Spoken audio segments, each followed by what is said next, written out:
pertanyaan, kita boleh dibuka mikrofonnya. Auzubillahiminasyaitonirrajim. Bismillahirrahmanirrahim. Alhamdulillahirabbil alamin. Arrahmanirrahim. Maliki yaumiddin. Iyyaka na'budu wa iyyaka nasta'in. Ihdinas siratal mustaqim. Siratal ladzina an'amta 'alaihim ghairil maghdubi 'alaihim waladdallin. Amin.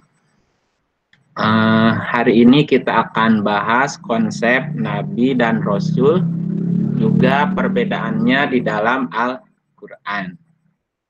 Nah, sebelum kita bahas tentang konsep Nabi dan Rasul di dalam Quran, ada hal-hal yang perlu kita ketahui tentang perumpamaan atau tamsil yang ada di dalam Al-Quran. Karena Quran itu adalah tamsil atau disebut sebagai perumpamaan. Misalnya kita baca di surah 18 ayatnya 54.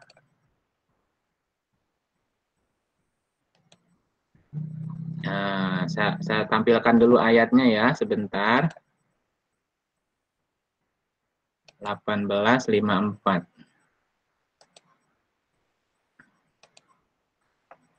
Layarnya nampak nggak Bu di apa namanya? Halo? Belum, Pak. Belum. Bentar. Kok malah live, Bapak?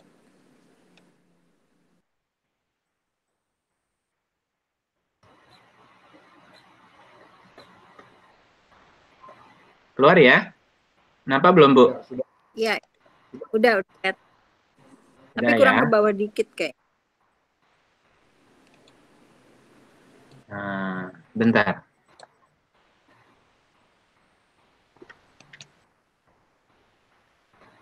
(18) ayat 54. Ya.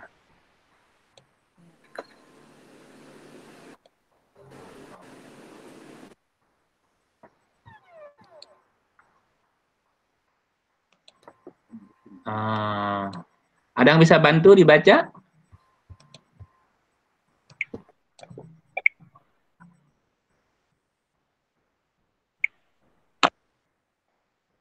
Pak Margiono? Biasanya. Oke. Biasanya Bismillahirrahmanirrahim. Surat ke-18 Al-Kahfi ayat 54. Dan sesungguhnya kami telah mengulang-ulangi bagi manusia dalam Al-Quran ini bermacam-macam perumpamaan. Dan manusia adalah makhluk yang paling banyak membantah. Oke. Bahwa Quran itu mengulang-ulang sebuah perumpamaan. Bahasa Arabnya masal atau amsal. Amsal itu perumpamaan. Jadi ketika disebut atau jika disebut nama seseorang, ya nanti kita kan di Quran banyak disebut nama-nama ya. Jadi jika disebut nama seseorang, maka arti dari nama tersebut itu menerangkan sifat dan karakter dari nama itu. Nah, jika disebut nama tempat, maka arti dari nama tersebut menerangkan situasi dan keadaan. Kemudian jika disebut nama benda, maka arti dari nama benda tersebut menerangkan fungsi dan kegunaan. Fungsi dan kegunaan. Nah, kemudian ketika kita mau mendefinisikan kata per kata, maka harus dijelaskan dengan kata yang lain yang ada di ayat yang lain. Jadi kalau kita mau membuat definisi per kata, maka harus juga dikuatkan, didefinisikan oleh terjemah atau arti yang ada di ayat yang lain. Jadi ayat menerangkan ayat gitu ya. Nah, ada beberapa perbedaan antara Nabi dan Rasul. Ada beberapa perbedaan Nabi dan Rasul. Yang pertama, yaitu kalau dari segi bahasa, itu rasul dari kata rosala. Rasul dari kata rosala. Juga satu akar kata dengan risalah. Jadi rasul dari akar kata rosala, satu akar kata dengan risalah. Nah, ketika kita bicaranya rasul, ketika kita bicara risalah, ya bisa personal. Personal itu orang yang membawa risalahnya. Juga bisa risalahnya itu sendiri. Itu kalau kita bicaranya rasul. Jadi bisa berarti rasul secara personal, juga bisa berarti rasul secara risalah gitu, atau risalahnya itu sendiri. Karena rasul juga dari kata rosala dengan risalah sama. Misal kita bicara rasul secara personal. Surat 5 ayatnya 99. 5 ayatnya 99.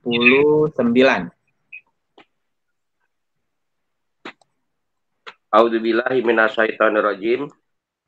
Bismillahirrahmanirrahim. Surat kelima Al-Maidah ayat 99. Kewajiban Rasul tidak lain hanyalah menyampaikan. Dan Allah mengetahui apa yang kamu lahirkan dan apa yang kamu sembunyikan. Nah, ma'alar rasuli. Nah, ar-rasuli disebutnya ini sebagai tunggal. Rasul itu tunggal. Nah, biasanya ketika disebutnya tunggal itu menunjukkan personal biasanya. Ma'alar rasuli. Ya. Kewajiban rasul tidak lain hanyalah menyampaikan. Berarti rasul di sini adalah sebagai personal. Orang yang menyampaikan risalah. Ya. Dan seorang rasul yang menyampaikan risalah itu akan menjadi saksi atas orang yang belajar dengan dia, atas orang yang menerima risalah dari dia. Ya.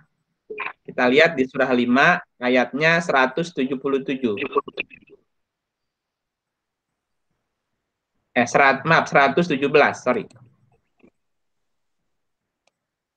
A'udzubillahi minasyaitonirrajim.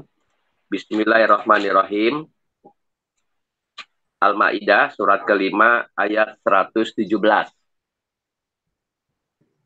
Aku tidak pernah mengatakan kepada mereka kecuali apa yang engkau perintahkan kepadaku mengatakannya, yaitu sembahlah Allah, Tuhanku dan Tuhanmu, dan adalah aku menjadi saksi terhadap mereka selama aku berada di antara mereka. Maka setelah engkau wafatkan, angkat aku, engkaulah yang mengawasi mereka, dan engkau adalah maha menyaksikan atas segala sesuatu. Shadaqallahul adzim. Ya. Nah, jadi ketika kita bicara Rasul secara personal, bahwa Rasul itu akan menjadi saksi atas mereka. Artinya mereka yang hidup bersama Nabi atau bersama Rasul itu. Kita lihat lagi ayatnya, aku tidak mengatakan kepada mereka kecuali apa yang engkau perintahkan kepadaku, yaitu sembahlah Allah Tuhanku dan Tuhanmu, dan adalah aku menjadi saksi terhadap mereka selama aku berada di tengah-tengah mereka, selama aku berada di antara mereka, bahwa seorang Rasul akan menjadi saksi atas orang yang hidup, yang ada, yang bertemu, yang belajar dengan dia. Maka setelah engkau wafatkan aku, engkaulah yang mengawasi mereka. Artinya ketika sang Rasul sebagai personal itu wafat, maka dia tidak lagi bertanggung jawab atas orang-orang setelah dia gitu. Engkaulah yang mengawasi mereka gitu. dan Kau maha menyaksikan atas segala sesuatu. Izin sebentar. Oke, monggo. Itu yang pertama ya Bu ya. Jadi ada Rasul, arti Rasul secara personal, bahwa Rasul secara personal berkewajiban menyampaikan risalah. Dan Rasul sebagai personal juga akan menjadi saksi atas orang-orang yang berada atau hidup di tengah-tengah dia, atau orang yang pernah belajar ke dia. Dia akan menjadi saksi.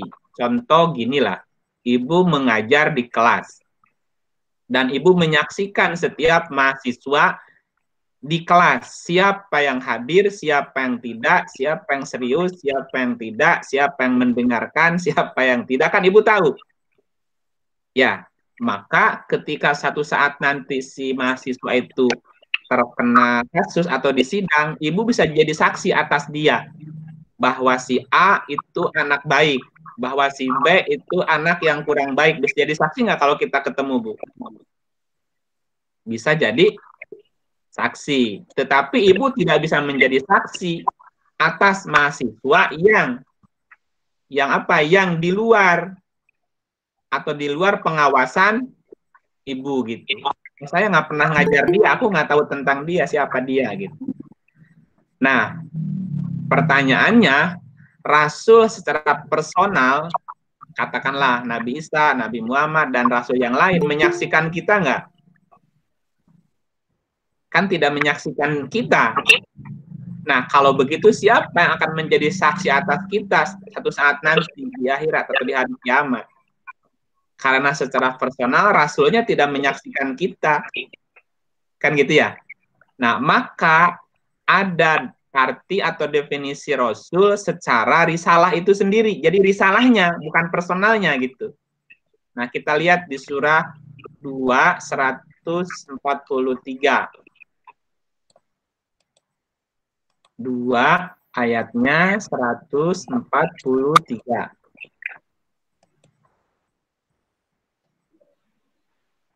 Ini Pak Harmoninya lagi izin, Bu. Boleh ada saya bantu, Pak? Boleh saya bantu ya, Pak? Oh iya, mangga. Baik. Bismillahirrahmanirrahim. Surat Al-Baqarah ayat 143. Dan demikianlah kami telah menjadikan kamu umat yang adil dan pilihan, agar kamu menjadi saksi atas perbuatan manusia, dan agar Rasul menjadi saksi atas perbuatan kamu. Dan kami tidak menetapkan kiblat yang menjadi kiblatmu, melainkan agar kami mengetahui supaya nyata siapa yang mengikuti Rasul dan siapa yang membelot. Dan sungguh pemindahan kiblat itu terasa amat berat, kecuali bagi orang-orang yang telah diberi petunjuk oleh Allah.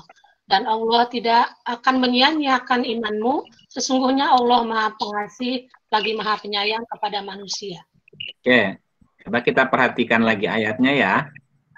Dan demikianlah kami telah menjadikan kamu umat yang adil dan pilihan, agar kamu menjadi saksi atas perbuatan manusia.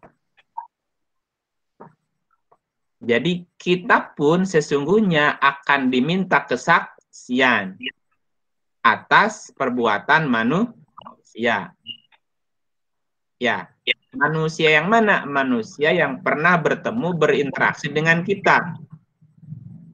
Nah, contoh kasusnya tadi, misalnya ada sebuah kasusnya di UI lah. Ya, si A terkena kasus. Maka untuk memperkuat bahwa si A itu betul-betul melakukan perbuatan itu kan harus ada saksi kan? Maka saksi yang dipanggil itu tentunya orang yang pernah bertemu atau menyaksikan atau melihat perbuatan orang itu. Orang yang tidak pernah ketemu dia nggak bisa diminta kesaksiannya gitu. Jadi sesama kita pun sebetulnya akan saling menjadi saksi gitu. Jadi saksi, si A itu orang yang baik, si A itu orang yang jujur, si A itu orang yang enggak gitu. Nah, kemudian di ayat berikutnya, dan agar Rasul wa yakunar rasulu alaikum syahida, dan agar Rasul menjadi saksi atas perbuatan kamu. Kalau Rasul diartikan sebagai personal, tentu dia sudah tidak menyaksikan kita. Ya, tetapi yang terus menyaksikan kita adalah risalahnya. Jadi, siapa orang yang terus-menerus berinteraksi dengan risalah dan siapa yang tidak, maka risalah itu pun nanti akan menjadi saksi bahwa si A selalu berinteraksi dengan risalah. Atau si B justru sebaliknya, dia menentang risalah. Maka risalah itu pun akan menjadi saksi. Kita lihat lagi di surat 22, ayatnya 78. 22, ayat 78.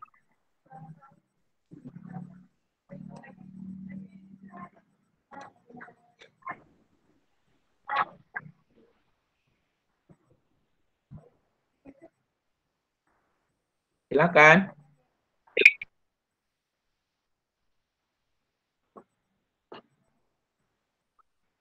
Pak Harmoni udah balik tuh.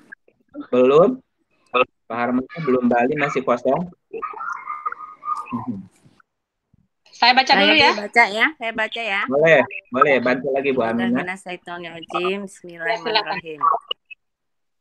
Dan berjihadlah kamu pada jalan Allah dengan jihad yang sebenar-benarnya. Dia telah memilih kamu dan dia sekali-sekali tidak menjadikan untuk kamu dalam agama suatu kesempatan. Ikutilah agama orang tuamu Ibrahim. Dia, Allah, telah menamai kamu sekalian orang-orang muslim dari dahulu, dan begitu pula dalam Al-Quran ini, supaya Rasul itu menjadi saksi atas dirimu, dan supaya kamu semua menjadi saksi atas segenap manusia. Maka dirikanlah sholat, tunaikanlah zakat, dan berpeganglah kamu pada tali Allah. Dia adalah pelindungmu, maka dia sebaik-baik pelindung dan sebaik-baik penolong. Nah, coba saya di blok dulu kalimat ini ya. Oke. Dan berjihadlah kamu di jalan Allah dengan jihad yang sebenar-benarnya. Dia telah memilih kamu dan sekali-kali dia tidak menjadikan kamu untuk kamu dalam agama suatu kesempitan. Ikutilah agama orang tuamu Ibrahim. Dia, Allah, telah menamai kamu sekalian orang-orang muslim dari dahulu. Dan begitu pula, ini kurungnya ngeganggu juga. Dan dalam Quran ini, ya,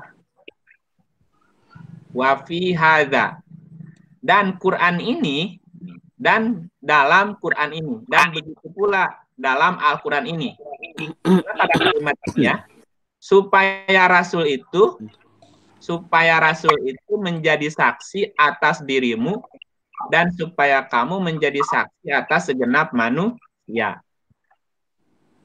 Yang bisa menjadi saksi atas segenap manusia kan Rasul sebagai risalah. Bahwa risalah nanti akan bersaksi siapakah orang yang berinteraksi dengan dia, yang beriman dengan dia, dan siapa yang tidak. Dan sekarang juga kita sedang berinteraksi dengan risalah kan gitu. Walaupun kita tidak berinteraksi dengan personal Rasulullah-nya gitu. Ya, kita tidak pernah ketemu Rasulullah secara personal, tetapi kita bisa berinteraksi dengan Rasul sebagai risalah. Jadi ada arti Rasul secara personal dan juga ada arti Rasul secara risalah itu sendiri. Rasul secara personal akan menjadi saksi atas umatnya yang waktu itu berinteraksi dengan dia. Ya. Dan Rasul yang akan menjadi saksi atas semua manusia adalah Rasul sebagai risalah yang akan ada di setiap zaman.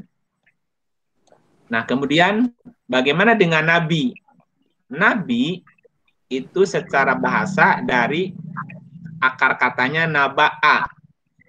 Ya, kalau rasul dari kata rosala, nabi dari naba'a. Naba'a artinya berita. Naba'a artinya berita. Nabi adalah penyampai berita. Jadi nabi adalah penyampai berita. Dan berita yang disampaikannya itu adalah berita tentang risalah gitu. Nah, oleh karena itu, nabi wajib taat kepada rasul. Karena rasul bermakna juga risalah. Artinya nabi tidak boleh menyampaikan berita di luar risalah atau bertentangan dengan risalah. Nah, kita lihat ayatnya, surah 4 ayatnya 69. Bahwa nabi pun harus taat kepada rasul atau kepada risalah. 4 ayatnya 69. Dan barang siapa yang menaati Allah dan Rasul-Nya, mereka itu akan bersama-sama dengan orang-orang yang dianugerahi nikmat oleh Allah, yaitu nabi-nabi, para shodiqin, orang-orang yang mati syahid, dan orang-orang soleh. Dan mereka itulah teman yang sebaik-baiknya. Ya, kalimat awalnya apa? Dan barang siapa yang mentaati Allah dan Rasul. Jadi harus taat Allah dan Rasul.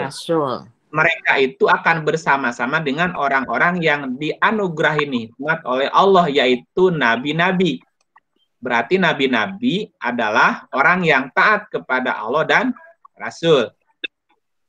Kemudian para siddiqin, cinta kebenaran, taat Allah dan taat Rasul. Orang-orang yang menjadi saksi mati syahid juga orang yang taat Allah dan taat Rasul. Begitu juga orang-orang yang soleh adalah orang-orang yang taat Allah juga taat Rasul. Mereka itulah sebaik-baik teman. Bahwa para nabi, para siddiqin, para syuhada dan orang soleh juga taat Allah dan taat Rasul. Ya, kenapa nabi harus taat Allah dan Rasul? Karena nabi juga berfungsi menyampaikan salah. Tetapi bedanya dengan Rasul, Nabi boleh melakukan improvisasi dalam penyampaiannya. Rasul nggak bisa, Rasul itu murni risalah saja. Tapi kalau Nabi boleh berimprovisasi dalam penyampaiannya. Yang penting bisa dipahami, dimengerti oleh oleh umatnya gitu. Artinya Nabi bisa mencampurkan atau memadukan antara risalah dengan ilmu pengetahuan. Gitu ya, ada improvnya kalau Nabi gitu ya. Nah, kita lihat. Walaupun nantinya harus dikoreksi ya. Kalau ada improv yang kurang ini harus dikoreksi lagi. Oh, ini keluar dari risalah nih gitu. Tetap improvnya pun tetap dikoreksi gitu oleh risalah. Misalnya di surat 3 kita lihat ya. Tapi ini bahasanya perumpamaan ya. Nah, cuman orang baca ayat ini langsung ke fisik ya. Tapi nggak apa-apa, kita baca dulu ayatnya. Waduh, panjang amat. Maaf ya Pak, saya nggak buka videonya ya Pak ya. Oh iya. Iya. Kembali ke Pak Amar aja, nggak apa-apa. Pak Amar tuh kan suka yang panjang-panjang. Ya, balik ya. Iya. 3 ayat berapa? 33:50. Surat 33 ayat 50. A'udzubillahi minasyaitonirrajim. Bismillahirrahmanirrahim. Surat 33 ayat 50. Pelan-pelan ya, nanti satu menit biar langsung terangin ya. Hai Nabi, sesungguhnya kami telah menghalalkan bagimu istri-istrimu yang telah kamu berikan mas kawinnya dan hamba sahaya yang kamu miliki yang termasuk apa yang kamu peroleh dalam peperangan yang dikaruniakan Allah untukmu. Dan demikian pula anak-anak perempuan dari saudara laki-laki bapakmu. Anak-anak perempuan dari saudara perempuan bapakmu. Anak-anak perempuan dari saudara laki-laki ibumu. Dan anak-anak perempuan dari saudara perempuan ibumu yang turut hijrah bersama kamu, dan perempuan mukmin yang menyerahkan dirinya kepada Nabi kalau Nabi mau mengawininya, sebagai pengkhususan bagimu, bukan untuk semua orang mukmin. Sesungguhnya kami telah mengetahui apa yang kami wajibkan kepada mereka tentang istri-istri mereka dan hamba sahaya yang mereka miliki, supaya tidak menjadi kesempitan bagimu, dan adalah Allah Maha Pengampun lagi Maha Penyayang. Shadaqallahul Adzim. Ya, ini ayat atau gini. Di sini kita tidak lagi bicara tentang poligami ya. Ya, tapi bicara misi seorang nabi. Nabi tadi dari kata naba'a, artinya berita. Ya, nabiyun berarti orang yang menyampaikan berita. Dan berita yang disampaikan oleh nabi itu adalah risalah. Nah, tetapi nabi bisa melakukan improvisasi dalam penyampaian risalah. Ya. Apa maksudnya? Kedengar. Nih. Iya.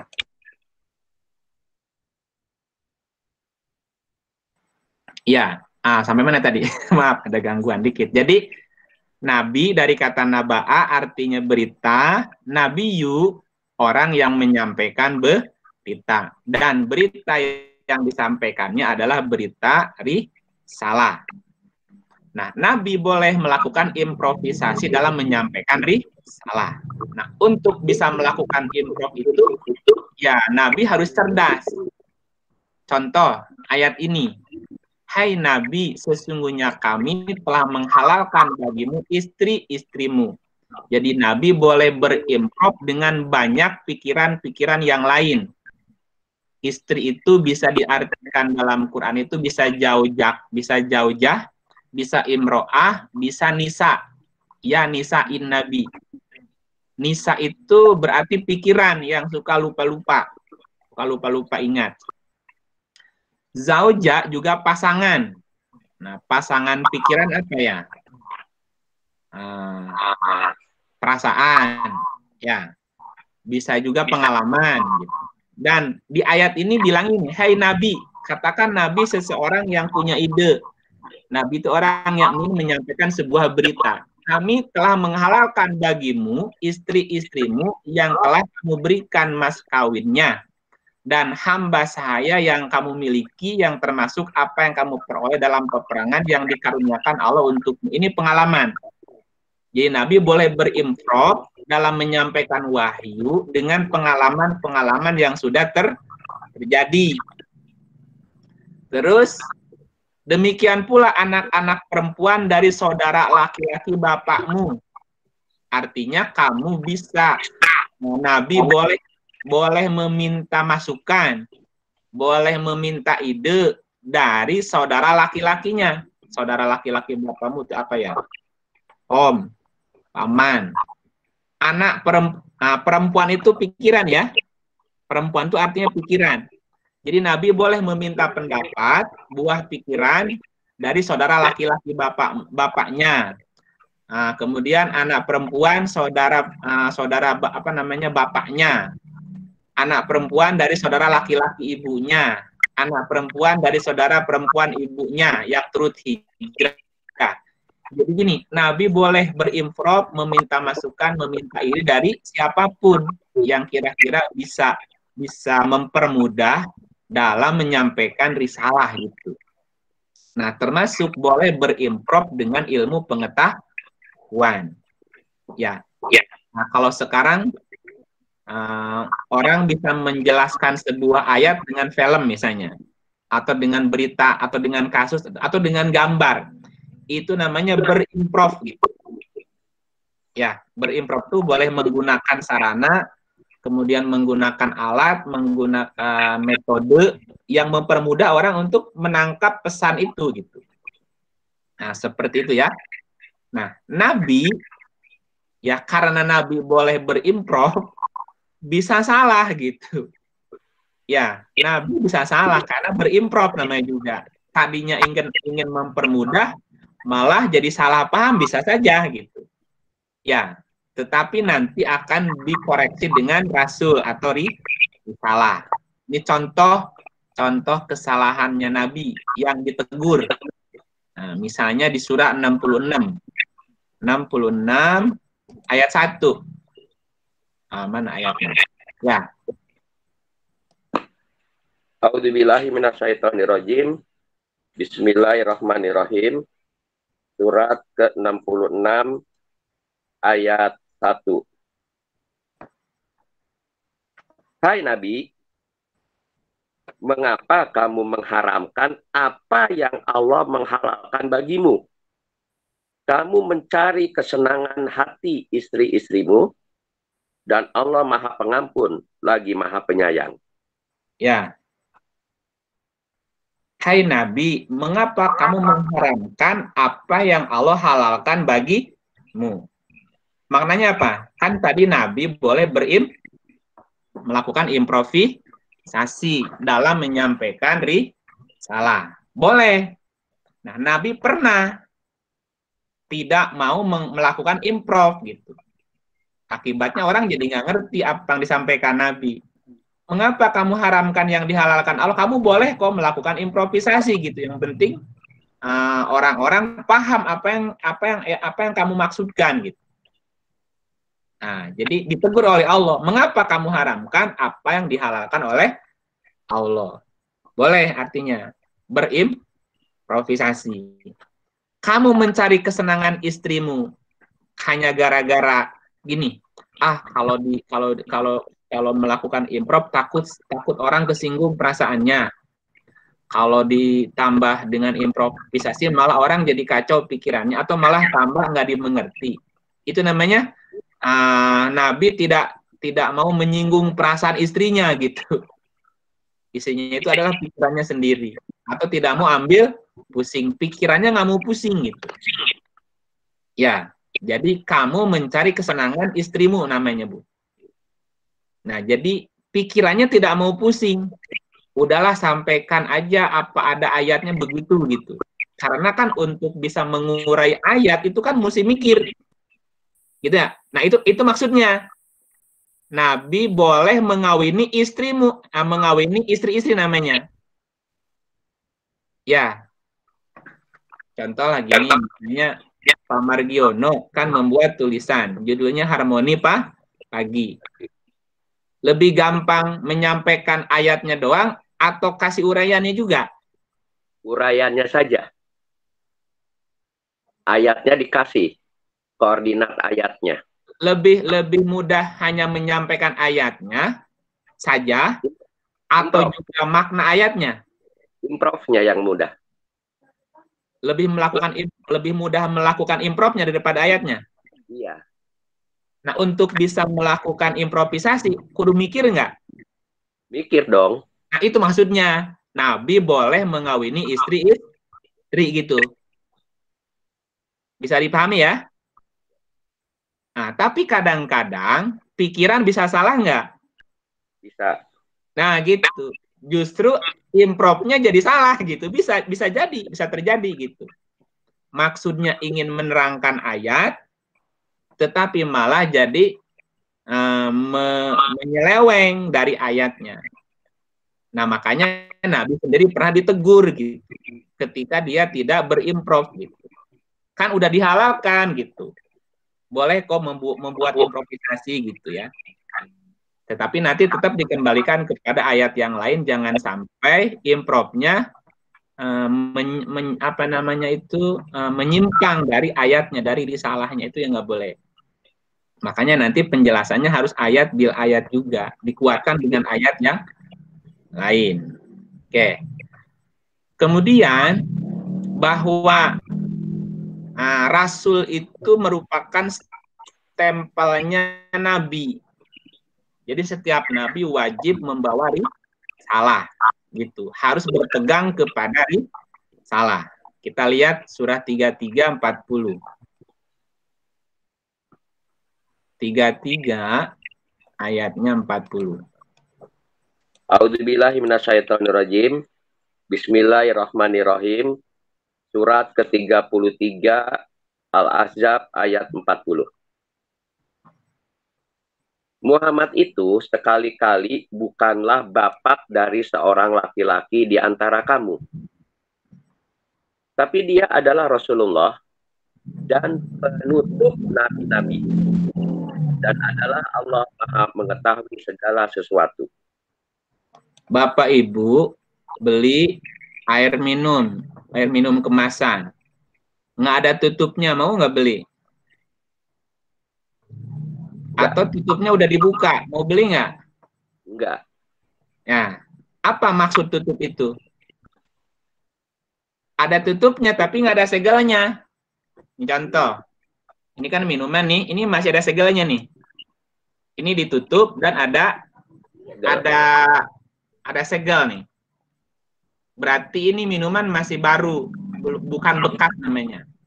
Iya. Bahasa Arabnya namanya khitam atau khotam. Ditutup itu. Tutup yang ada segel. Ya. Segelnya. Berarti ini masih murni airnya. Ya. Tapi kalau kita beli air di warung, di toko, ininya udah ada tutup tapi nggak ada segelnya. Udah kebuka, udah kebuka, mau jadi beli nggak? Enggak. Nah, namanya khotam. Rasulullah itu khotaman nabiyyin. Khotam itu artinya segel. Oh, berarti asli ini minuman nih gitu. Masih asli, belum nggak palsu gitu. Nah, jadi setiap nabi dikasih stempel rasul. Nah, ketika stempelnya rusak, nah berarti kenabiannya diragukan. Nah, bagaimana kita membuktikan dia asli atau palsu kenabiannya? Yang dia sampaikan tidak keluar dari risalah, gitu. Atau tidak bertentangan dengan risalah. Ya, makanya nanti kalau kita mengkaji tentang hadis Nabi, itu kan kebagi-bagi hadisnya. Ada hadis palsu, ada hadis asli, ada hadis sahih kan? Kenapa ada hadis palsu? Berarti yang dia sampaikan udah tidak sesuai dengan risalah lagi artinya. Gitu ya. Bisa dipahami ya. Bahwa Rasul itu adalah khotamnya Nabi. Stempelnya Nabi. Lak itu apa namanya? Nah, gitu. Untuk membuktikan keaslian Nabi itu gitu. Nah, kemudian seseorang itu disebut Rasul ketika dia sudah mengimankan sekurang-kurangnya 100.000 orang. Ya, saya ulang. Seseorang itu disebut Rasul ketika dia bisa mengimankan minimal 100.000 orang. 100.000 orang. Jadi Rasul punya umat minimal 100.000. Ya, dan Nabi Muhammad sebelum wafatnya atau menjelang wafatnya 124.000 menyatakan iman di hadapan dia ketika Haji Wada. Dalam catatan sejarah itu 124.000 yang hadir waktu itu. Ya, belum yang tidak hadirnya. Ya, kita lihat surat 37 147. 37 147. Mana ayatnya? Ini. A'udzubillahi minasyaitonirrajim. Bismillahirrahmanirrahim. Surat ke-37 As-Saffat ayat 147. Dan kami utus dia kepada 100.000 orang atau lebih. Jadi rasul ini berat juga memang, tidak mudah. Dan kami utus dia kepada 100.000. Jadi seorang rasul minimal sudah minimal mengimankan 100.000. Nah, nabi, kalau nabi tidak, ya nabi tidak dibatasin berapapun, menyampaikan ya menyampaikan aja gitu. Ya, makanya juga ada dalam ceritanya nabi yang nggak punya umat. Siapa contohnya? Nabi Adam. Nabi Adam umatnya siapa? Belum ada umat. Ya, tapi kalau rasul itu mesti punya umat minimal 100.000 tuh. Ya, kita lanjut. Ya, rasul di dalam Quran itu ada 5 jenis. Jadi ada 5 jenis rasul di dalam Al-Quran. Apa saja? Yang pertama ada Rasul Allah, Rasulullah lah. Jadi ada Rasul Allah, ada Rasulul Rabbil Alamin, ada Rasulun Karim, ada Rasulun Amin, dan Rasulun Mubin. Rasulun Mubin. Jadi disebut ada Rasul Allah, ada Rasulul Rabbil Alamin, ada Rasulun Karim, ada Rasulun Amin, dan Rasulun Mubin. Ya, Rasulun Mubin. Ya, berikutnya keterangan Nabi dan Rasul secara umum di dalam Al-Quran. Ini secara umum ya, bahwa kita tidak boleh membeda-bedakan satu Rasul dengan Rasul yang lain. Juga tidak boleh membedakan satu Nabi dengan Nabi yang lain. Ya, kita lihat ayatnya. Surat 2, 136. 236. A'udzubillahi minasyaitonirrajim.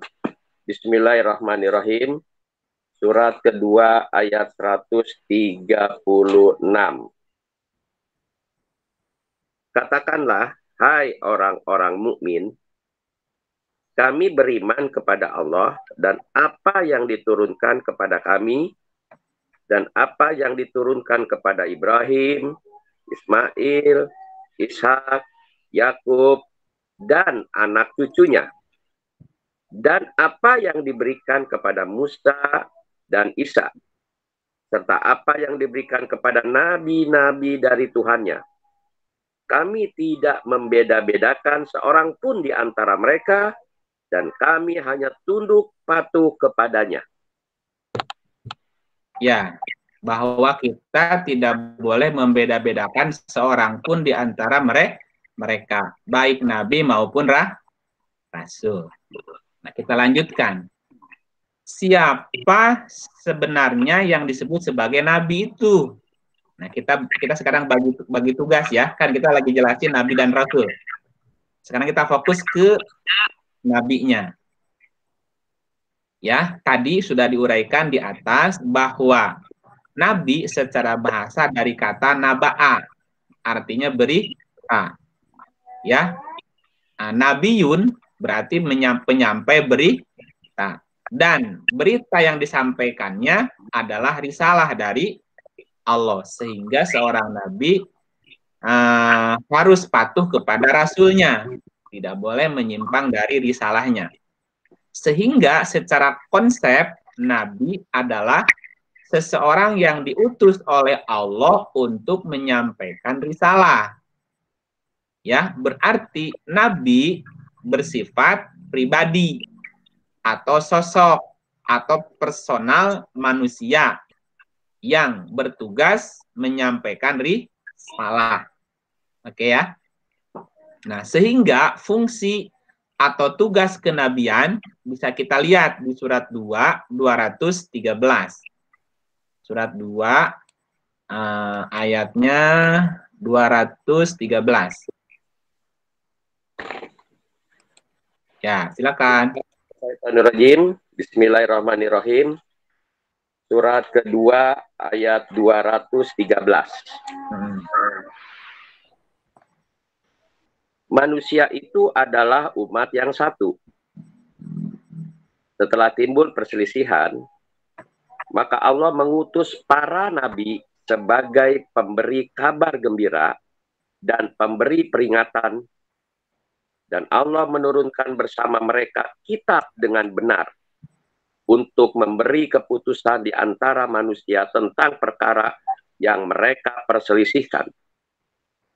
Tidaklah berselisih tentang kitab itu, melainkan orang yang telah didatangkan kepada mereka kitab, yaitu setelah datang kepada mereka keterangan yang nyata. Karena dengki antara mereka sendiri, maka Allah memberi petunjuk orang-orang yang beriman kepada kebenaran tentang hal yang mereka perselisihkan itu dengan kehendaknya. Dan Allah selalu memberi petunjuk yang dikehendakinya kepada jalan yang lurus. Oke, ini ada kata-kata jelas ya. Allah mengutus para nabi. Jadi nabi adalah orang yang diutus oleh Allah. Nah, setiap nabi bawa kitab. Berarti nabi orang yang diutus oleh Allah menyampaikan kitab. Ya, kita lihat lagi di surah 33 sekarang. 33 ayatnya 45. 33 ayat 45 sampai 48.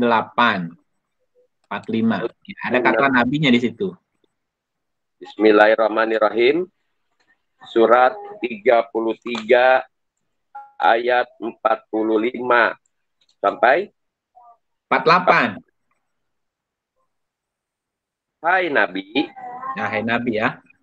Sesungguhnya kami mengutusmu untuk jadi saksi dan pembawa kabar gembira dan pemberi peringatan. Dan untuk jadi penyeru kepada agama Allah dengan izinnya. Dan untuk jadi cahaya yang menerangi. Dan sampaikanlah berita gembira kepada orang-orang mukmin bahwa sesungguhnya bagi mereka karunia yang besar dari Allah. Dan janganlah kamu menuruti orang-orang yang kafir, orang-orang munafik itu. Janganlah kamu hiraukan gangguan mereka dan bertakwalah kepada Allah. Dan cukuplah Allah sebagai pelindung. Oke, tambahin satu lagi. Nanti disimpulkan ya. Kita tambahin surat 379. 3 ayat 79. Bismillahirrahmanirrahim. Surat ketiga ayat 79.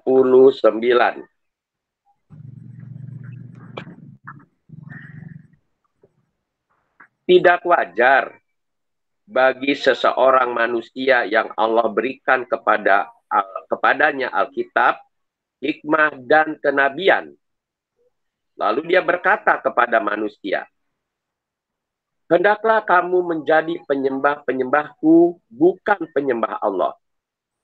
Akan tetapi dia berkata, hendaklah kamu menjadi orang-orang Rabbani, karena kamu selalu mengajarkan Alkitab dan disebabkan kamu tetap mempelajarinya. Oke, jadi apa kesimpulannya? Berarti seorang nabi adalah orang yang diutus oleh Allah. Orang yang diutus oleh Allah untuk menyampaikan berita. Siapa? Siapa saja orangnya yang memiliki kriteria seperti tersebut di atas. Apa saja kriterianya? 1.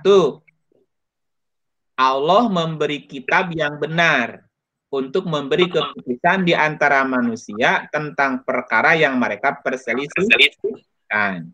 Jadi seorang nabi adalah orang yang membawa kitab yang benar untuk memberi keputusan di antara manusia yang diperselisihkan.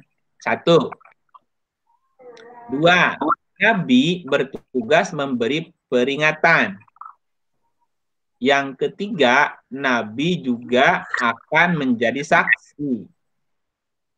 Yang keempat, Nabi juga membawa kabar gembira atau menyampaikan kabar gembira.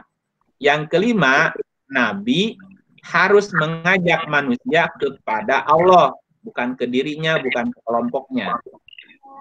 Mengajak manusia kepada Allah. Dan yang keenam, Nabi harus menjadi cahaya yang menerangi. Ada 6 kriterianya.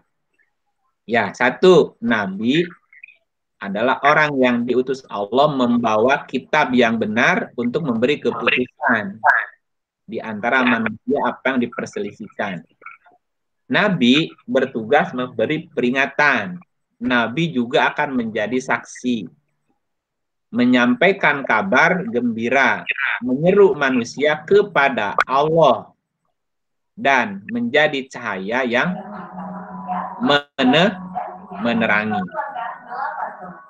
Ya. Nah, itu kriteria seorang nabi. Kita lanjut, karena tadi di atas disampaikan bahwa Quran itu perumpamaan. Ketika disebut nama orang, apa artinya tadi, Bu? Sifat karakter.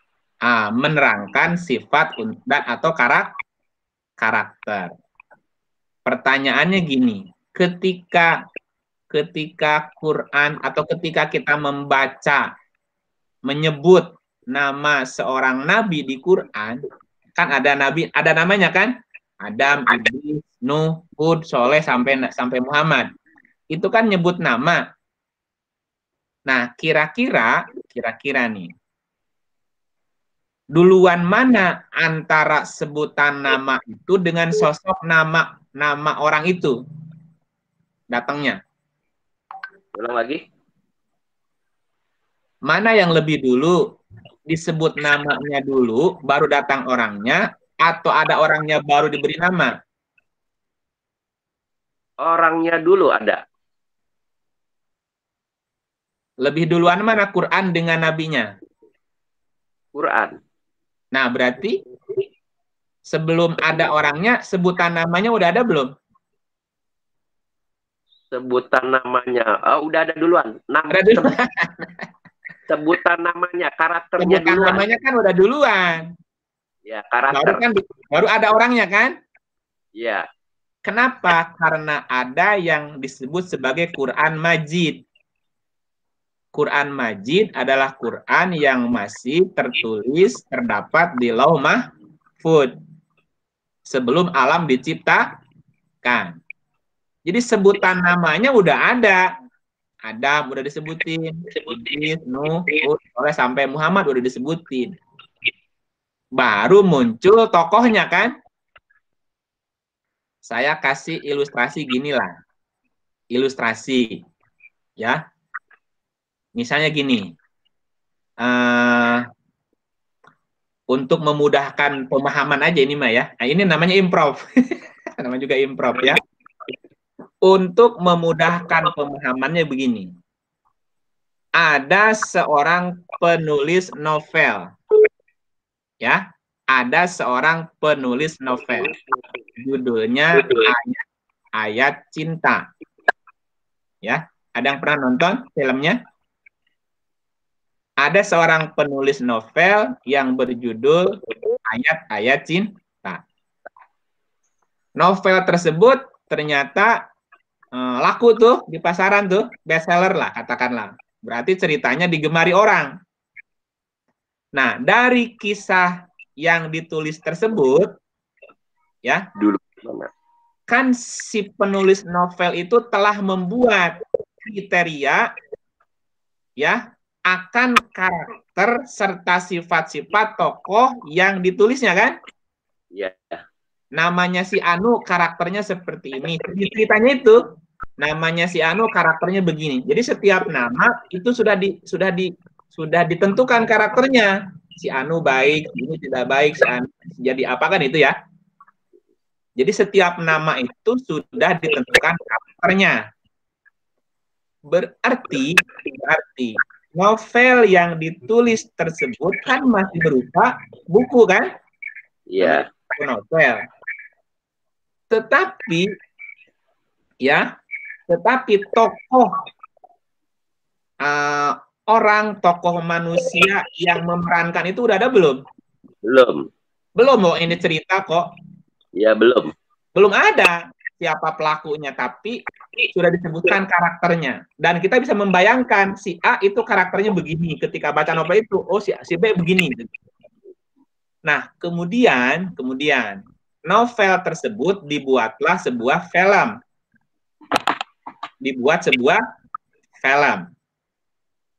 Nah, seorang seorang produser kemudian mencari kan? Iya. Mencari orang yang akan dijadikan tokoh pemeran sesuai dengan nama atau konsep novel tersebut.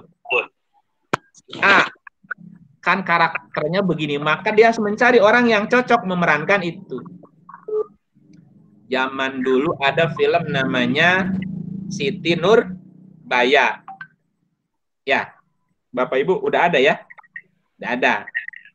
Ya, apa yang paling melekat di benak kita tentang film Siti Nurbaya? Tokoh siapa?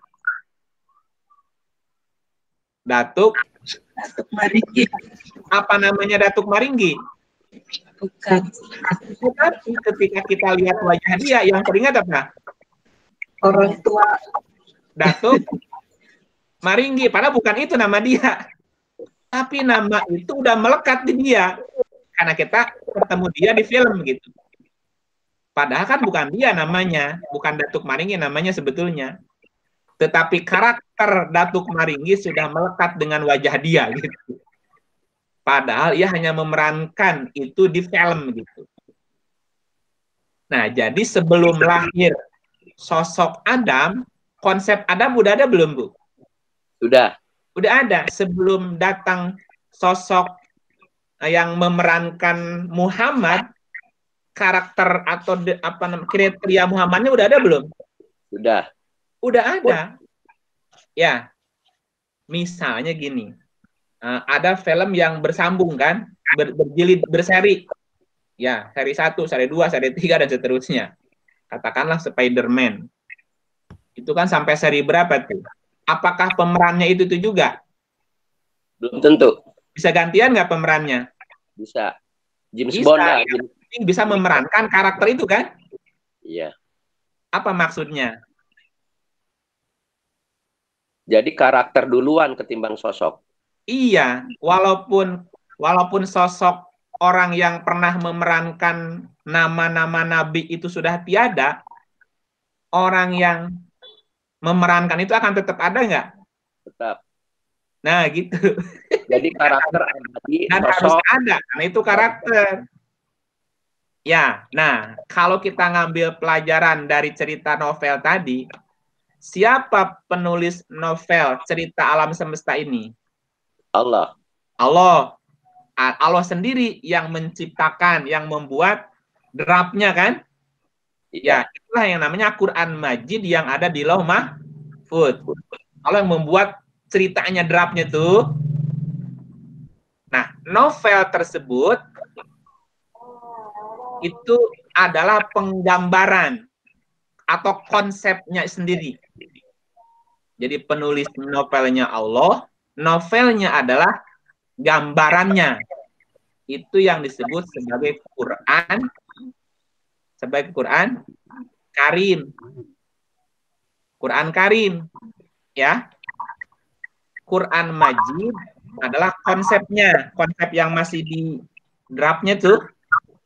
Dan yang nulisnya Allah sendiri. Ketika dituangkan dalam sebuah konsep, jadi kalau mau dibuat film tuh jadi apa namanya itu?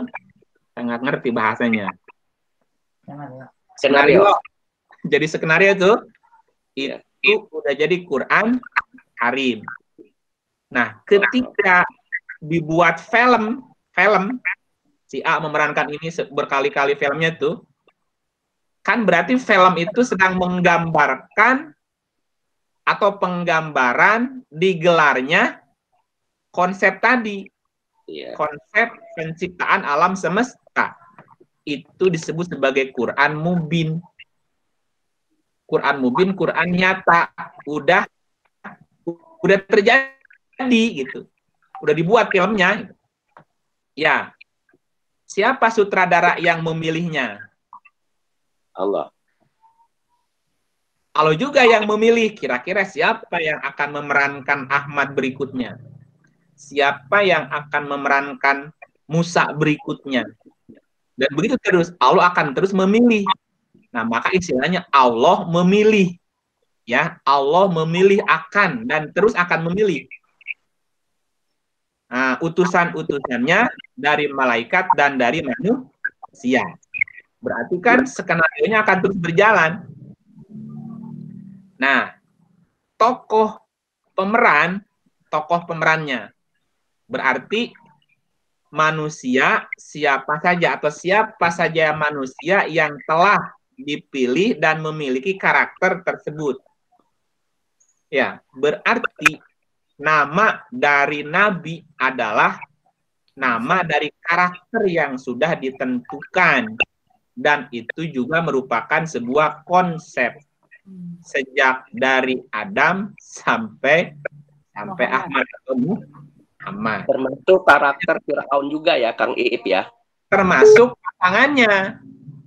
Fir'aun itu juga karakter, Namrud, Korun, Haman, Samud, nggak jadi itu juga konsep. Ya, gitu. Sehingga pemilihan utusan tidak berhenti. Nah, kita lihat ayatnya. Bahwa utusan Allah akan terus. Suratnya surat 22 75 ya. Ini konsep utusan ini dua dengan pasangannya ya. Iya, selalu ada pasangannya, Pak. Pasangannya Musa ada Harunnya, Musa ada Fir'aunnya. Juga Ibrahim Tuhan ada Namrudnya gitu. Kalau Soleh ada Adnya gitu. Akan terus ketemu tuh. 22 ayat 75. A'udzubillahi minasyaitonirrajim. Bismillahirrahmanirrahim. Allah memilih utusan-utusannya dari malaikat dan dari manusia. Sesungguhnya Allah Maha mendengar lagi Maha melihat. Nah, kan tadi Nabi adalah orang yang diutus. Ya, untuk menyampaikan risalah. Allah memilih utusan-utusannya.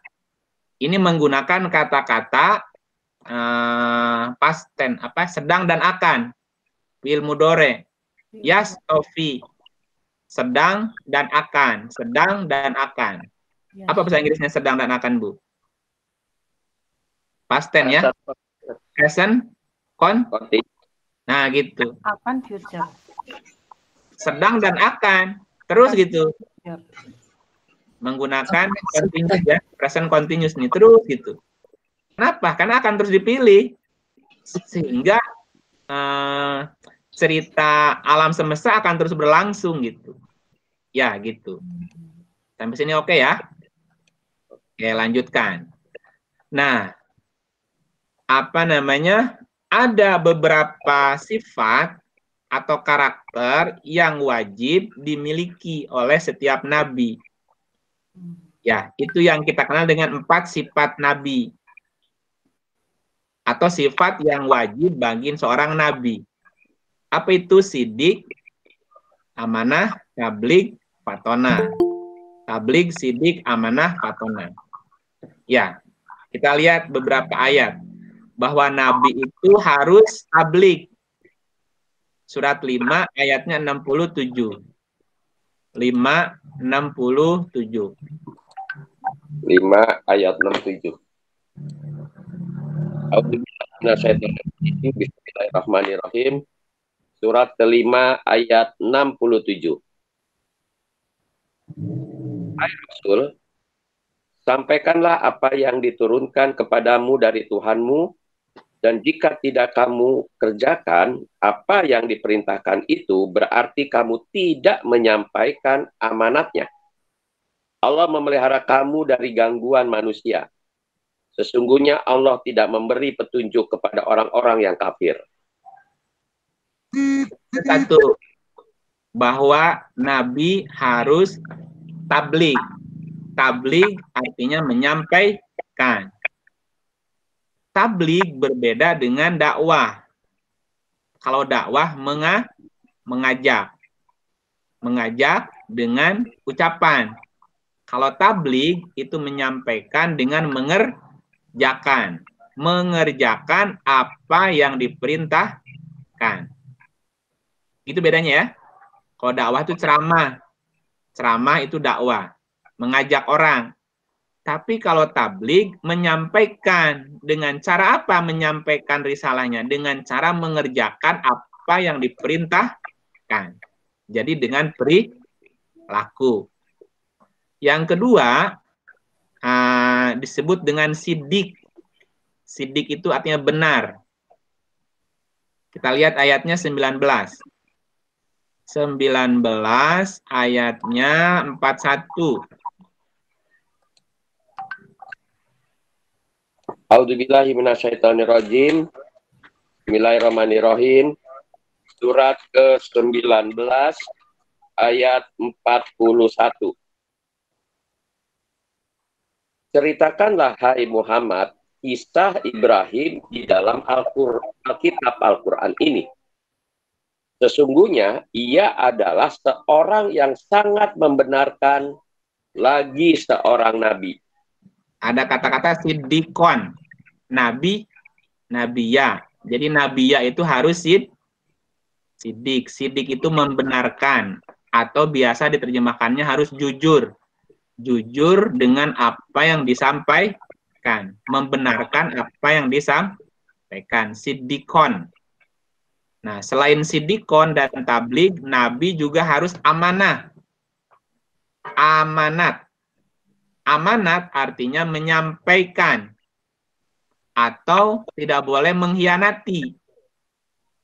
Cara Nabi menyampaikannya tidak boleh to the point. Saya ulangi. Amanah juga berarti melaksanakan amanah tadi atau menyampaikan pesan. Tidak boleh dikhianati atau disembunyikan. Cara Nabi menyampaikan risalah tidak boleh to the point. Kenapa? Agar umatnya berpikir dan agar Al-Quran bisa dipahami. Tidak stagnan gitu ya. Ya, coba lihat ayatnya. 16:44. Surat berapa? 16 ayatnya 44. A'udzubillahi minasyaitonirrajim. Bismillahirrahmanirrahim. Surat ke-16 ayat 44. Keterangan-keterangan mujizat dan kitab-kitab dan kami turunkan kepadamu Al-Quran agar kamu menerangkan kepada umat manusia apa yang telah diturunkan kepada mereka. Dan supaya mereka memikirkan. Nah, supaya mereka berpikir gimana caranya? Maka Nabi harus menyampaikannya dengan tidak boleh to the point. Agar mikir gitu. Ya dipancing soal mikir lah, dengan pertanyaan kah gitu ya. Nah, kita lihat lagi di surat 7. 7 ayatnya 68. A'udzubillahi minasyaitonirrajim. Bismillahirrahmanirrahim. Surat ke-7 ayat 68. Aku menyampaikan amanat-amanat Tuhanku kepadamu dan aku hanyalah pemberi nasihat yang terpercaya bagimu. Ya, aku menyampaikan amanah-amanah Tuhanku kepadamu. Jadi seorang nabi harus amanat menyampaikan risalah dari Tuhan. Tidak boleh disembunyikan. Satu lagi ayatnya, surat 2, 159. A'udzubillahi minasyaitonirrajim. Bismillahirrahmanirrahim. Surat kedua ayat 159.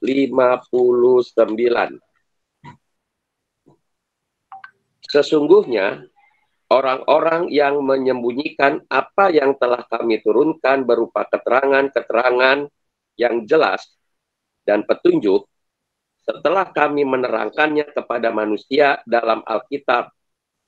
Mereka itu dilaknati Allah dan dilaknati pula oleh semua makhluk yang dapat melaknati. Shadaqallahul adzim. Oke, jadi tidak boleh seseorang yang sudah menerima risalah menyembunyikan, tidak boleh. Ya. Nah, yang keempat yaitu fatona. Fatona artinya cerdas. Nah, tapi secara konteks ayat, ya saya belum menemukan kata dasar fatona di dalam Al-Quran. Tetapi di dalam banyak ayat, banyak diterangkan tentang karakter sifat-sifat orang yang cerdas. Ya, seperti kisah Musa. Ya, karena untuk bisa disebut cerdas itu harus banyak kriterianya. Nah, salah satu alat ukur kecerdasan menurut berdasarkan ilmu pengetahuan adalah bahasa. Jadi orang yang cerdas adalah orang yang sudah bisa berbahasa dan dia bisa mengerti bahasa. Bahasa kan banyak. Bahasa itu penuh dengan liku-likunya. Ada intonasi, ada suara, ada mimik, itu kan macam-macam. Nah, orang cerdas adalah orang yang sudah mampu berbahasa dan bisa memahami bahasa gitu. Salah satu alat ukurnya. Dan itu diterangkan dengan konsep Adam. Semakin tinggi nilai bahasa yang dimiliki, maka kecerdasan dan peradabannya juga semakin tinggi. Namanya kode. Ya. Nah, hal ini juga bisa dilihat dari bidang kedokteran misalnya. Apa namanya itu, jika korpus cerebri seseorang lebih besar, maka kecerdasan seseorang itu lebih tinggi.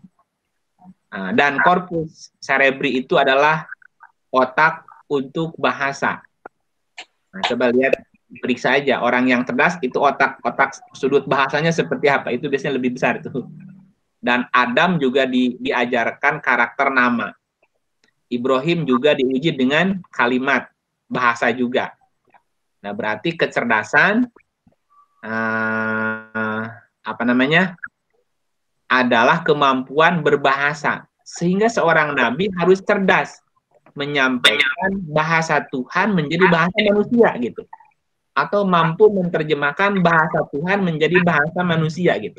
Bahasa langit menjadi bahasa bumi. Gimana caranya? Itu kan tidak mudah untuk menerjemahkan bahasa spiritual menjadi bahasa ritual. Ya, seperti harmoni pagi ya, bahasa harmoni pagi. Oke. Nah, kita kembali ke ke nabi. Bahwa ketika disebut nama itu menunjukkan atau menerangkan karakter dan sifat ya. Nah, di Quran kan disebutkan banyak nama-nama tentang nabi. Mari kita lihat bahwa nama itu sebagai konsep. Misal, nabi yang pertama disebutkan adalah namanya Adam. Ya. Adam. Adam diulang 45 kali di Quran. 45 kali di Quran. Apa arti Adam secara bahasa? Adama ya'dumu adaman. Artinya campur atau tempat pencampuran. Maksudnya apa? Tempat percampuran antara pikiran dan perasaan. Antara otak dan hati. Pikiran dan perasaan. Nah, manusia ada karena pemikiran, sehingga mulai ada hukum atau syariat.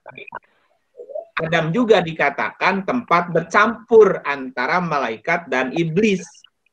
Bahwa di dalam diri Adam ada unsur malaikat yang patuh dan juga ada unsur iblis yang melakukan penyimpangan. Itu secara bahasa. Ya, Adam artinya campuran antara pikiran dan perasaan, juga bisa berarti campuran antara malaikat dan iblis gitu. Sehingga dalam ceritanya Adam pernah melakukan kesalahan. Karena belum connect antara pikiran dengan perasaan. Belum connect antara iblis dengan malaikatnya. Sehingga Adam kemudian digelincirkan. Keluarkan dari surga. Karena pelanggaran. Salah lah. Katakanlah Adam berbuat salah. Ya, masih nyampur namanya juga. Nah, setelah Adam kemudian lahir Idris. Oke, Idris ya. Ini ayatnya Adam banyak banget ya. 45. Nanti dicarilah sendiri ya. Ini kita terangin dulu secara konsep. Setelah Adam kemudian lahir Idris. Bahwa manusia pada awalnya mungkin dan sangat bisa berbuat salah gitu nggak ya? Makanya disebutkan manusia itu tempat salah dan lupa. Kenapa? Ya tadi kadang-kadang campur antara pikiran, perasaan, nggak connect gitu ya.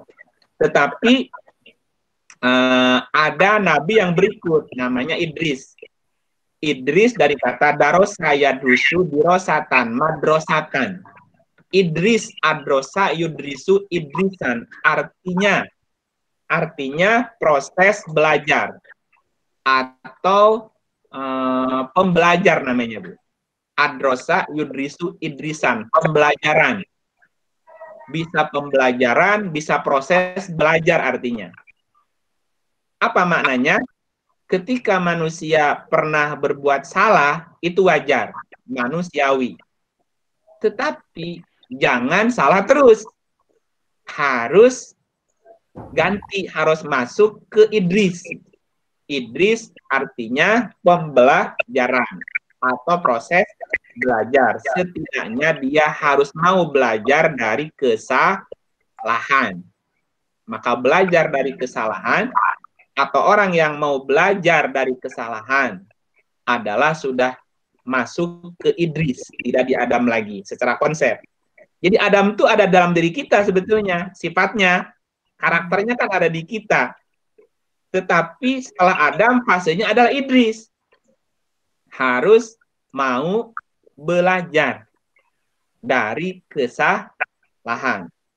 Sehingga pada fase Idris lah manusia menemukan teknologi kemajuan-kemajuan karena dia mau belajar. Ya. Idris nggak banyak diulang di Quran, hanya 2 kali saja. Ya. Nah, setelah Idris kemudian masuk fase Nuh kan? Nuh apa artinya? Naha yanuhu nauhan. Nauhan artinya jeritan hati atau prinsip keprihatinan. Prihatin lah bahasanya. Nuh itu prihatin. Apa maksudnya? Bahwa orang yang belajar atau orang yang mau melakukan pembelajaran harus prihatin. Kalau belajarnya senang-senang, beda dengan yang prihatin. Perahnya beda lah gitu ya. Jadi manusia itu harus mau prihatin. Atau orang yang jeritan hati. Jeritan hati itu kan di dalam, ngejerit hatinya gitu. Atau bahasanya prihatin. Ya. Jadi bahwa orang yang ketika orang berbuat salah itu ada di posisi Adam, manusiawi.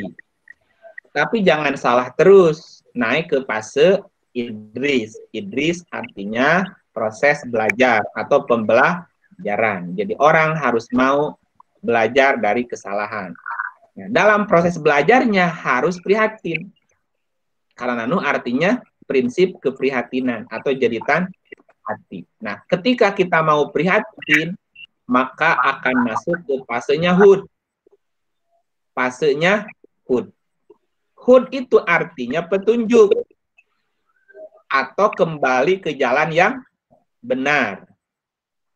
Ya, orang berbuat salah awalnya, kemudian mau belajar, dan belajarnya mau prihatin, maka dia akan masuk ke fase keempat, namanya fase Hud.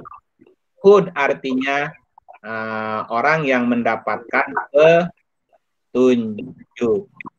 Ya. Nah, setelah dapat petunjuk cukup? Belum. Harus masuk ke fase soleh. Soleh dari kata solaha. artinya apa? Berbuat baik atau melakukan perbaikan. Soleh adalah orang yang melakukan perbaikan. Orang yang sudah dapat petunjuk, kalau tidak diikuti dengan perbaikan, kan petunjuknya sia-sia. Maka harus masuk ke fase soleh, melakukan perbaikan atau berbuat kebaikan, memperbaiki kesalahan. Setelah soleh, kemudian muncul fase Ibrahim. Itu ya, Ibrahim. Ibrahim dari kata baroha, ya brahu, burhan. Burhan itu artinya logik. Ya, juga bisa berarti alasan yang kuat. Ya, atau jika pikirannya logis, maka dia harus benar gitu. Nah, Ibrahim itu artinya secara konsep berpikir logis dan pikirannya benar gitu. Karena untuk berbuat baik juga harus logis. Kalau kita berbuat baik tapi nggak logis, ntar ya bisa disalahin, bukan disalahin, dimanfaatkan orang gitu. Ya kalau nggak logik. Jadi Ibrahim sudah fase ke berpikir logik. Jadi otak kirinya udah jalan. Nah bersama Ibrahim lahir Lut atau ada Nabi Lut namanya. Lut itu artinya dari kata lato. Lato yalutu, lautan. Lauton itu artinya berkesan di hati atau nempel terus di hati. Sesuatu yang berkesankan nempel terus di hati. Apalagi pengalaman pribadi itu nggak pernah lupa biasanya. Ya. Nah, bicaranya nempel di hati itu setelah Ibrahim. Jadi Ibrahim baru Lut kan. Ketika orang berpikir logik, maka dibarengin dengan Lut. Lut artinya tadi nempel terus di hati. Karena berpikir logik itu ada dua kategori. Ya, ada apa namanya itu kategori apa bahasanya itu dialektik, ada kategoris gitu. Ada berpikir logis kategoris, ada berpikir logik dialektik. Nah, berpikir logik kategoris itu tiga jenis. Makanya Ibrahim punya 3 anak bahasanya. Ismail, Ishak, Yakub. Di dalam Quran tuh. Ismail artinya menyimak, mendengar. Kemudian Ishak artinya menganalisa. Sedangkan Yakub artinya konklusi. Jadi berpikir logik kategoris itu minimal 3 syarat. Harus mendengar, kemudian menganalisa, dan membuat konklusi. Nah, sementara kalau berpikir dialektik itu juga ada 3. Ibrahim kemudian punya keturunan Yusuf, Ayub, dan Syu'aib. Yusuf dari kata wasafa.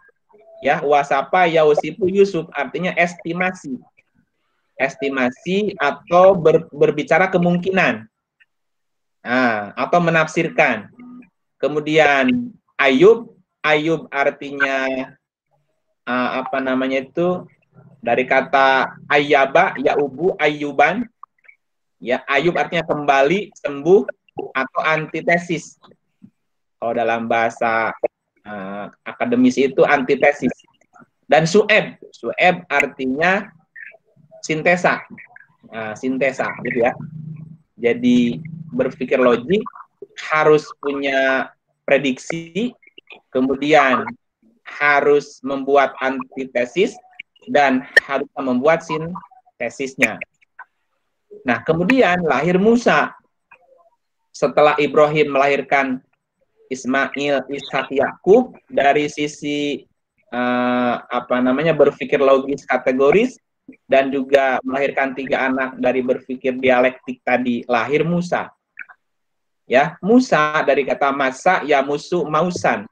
Artinya pikiran tajam.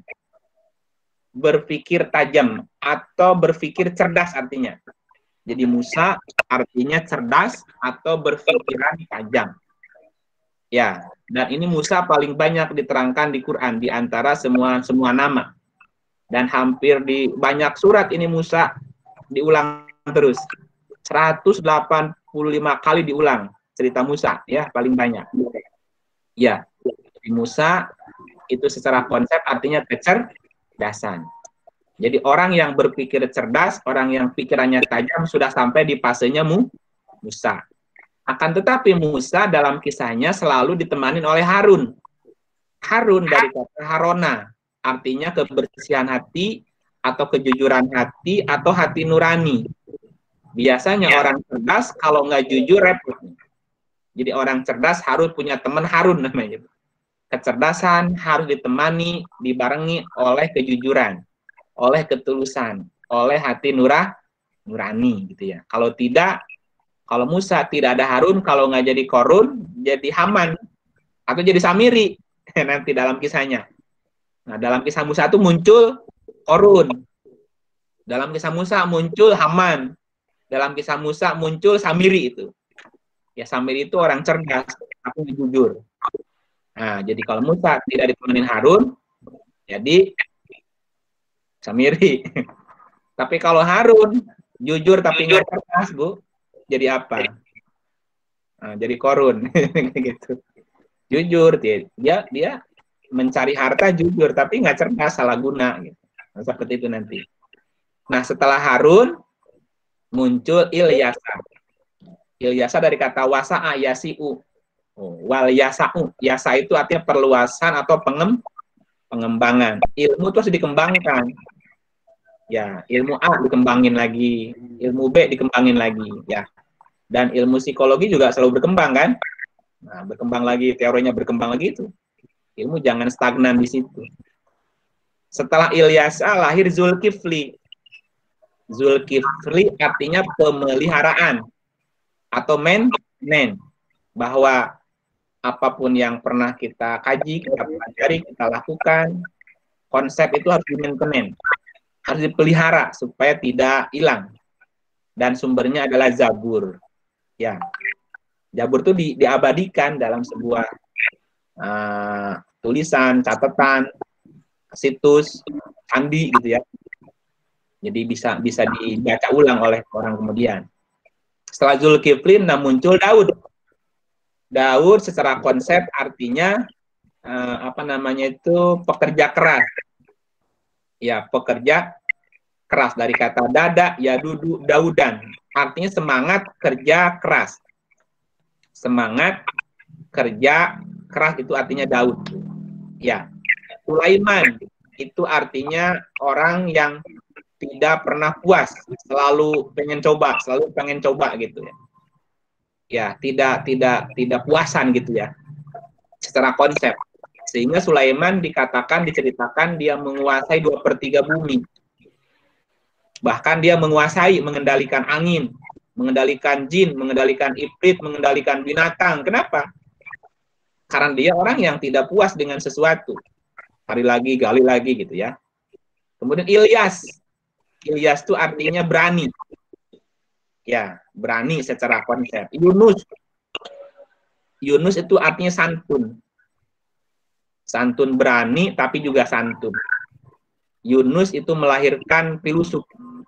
Karena Yunus nanti jadi Yonos Yunani, Bu.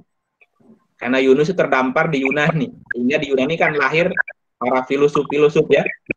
Nah, itu adalah keturunannya Yunus, jangan-jangan.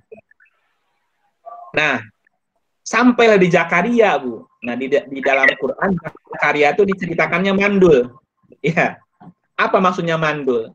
Zakaria dari kata zakaro, pakai za ya. Zakaro yazkuru zakron.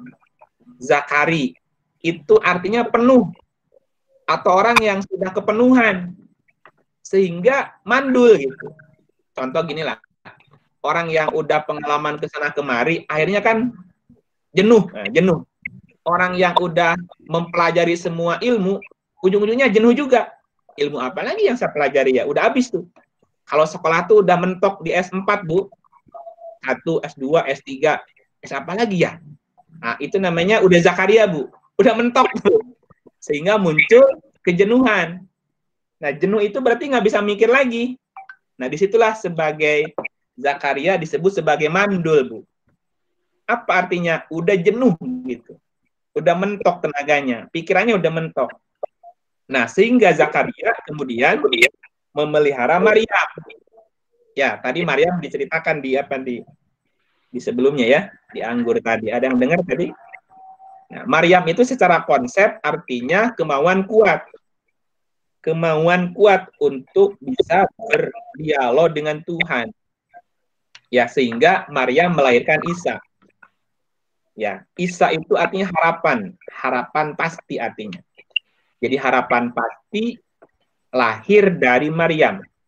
Harapan bisa muncul dari kemauan kuat ketika dia sudah bertemu Tuhan. Nah, Zakaria merawat Maryam melahirkan Isa. Nah, sebelum Isa lahir, Zakaria melahirkan Yahya. Yahya itu dari kata hayun artinya hidup. Jadi pikirannya yang udah mati hidup lagi.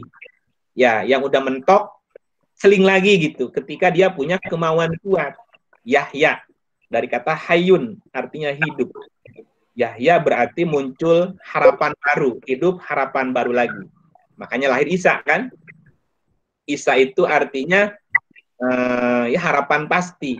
Nah, untuk bisa lulus dalam berbagai macam kehidupan, lulus kehidupan di dunia ini cum laude gitu, maka harus sampai di titik Isa.